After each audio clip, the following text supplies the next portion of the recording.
there are two distinct centers of thought or outlooks on the world possessed by every man. The Bible speaks of these two outlooks as natural and spiritual, internal and external, objective and subjective. The natural, this is from 1 Corinthians 2:14. The natural man receiveth not the things of the Spirit of God, for they are foolishness unto him. All right. Neither can he know them because they are spiritually discerned. They are spiritually discerned. So man's inner body is as real in the world of subjective experience as his outer physical body is real in the world of external realities. But the inner body expresses a more fundamental part of reality. All right. Again, man's inner body is as real in the world of subjective experience as his outer physical body is real in the world of external realities. Okay. This existing inner body of man must be consciously exercised and directed. And that is with what? Leaf exercise, reverse course, daily gratitude, controlling the direction of your attention in the present moment. The existing inner body of a person must be consciously exercised and directed. That's how you create. That's how you manifest. That's how you shift realities. The inner world of thought and feeling to which the inner body is attuned has its real structure and exists in its own higher space. There are two kinds of movements. One that is according to the inner body and another that is according to the outer body. The movement which is according to the inner body is causal, but the outer movement is under compulsion. See, this is where free will comes in, remember. The movement which is according to the inner body is causal, all right? That's what you have control over with what?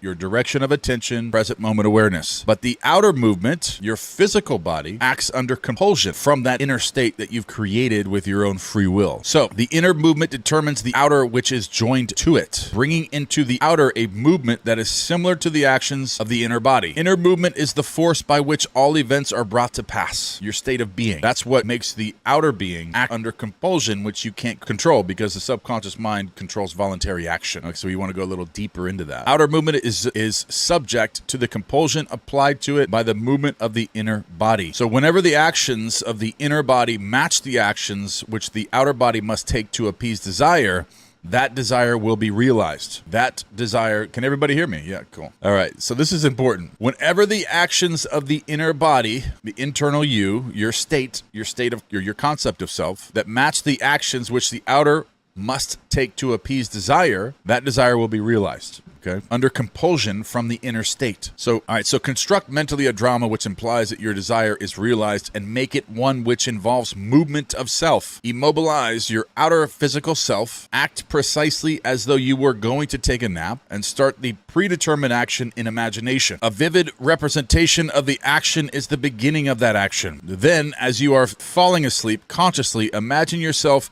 into the scene. The length of the sleep is not important. A short nap is sufficient, but carrying the action into sleep thickens fancy into fact.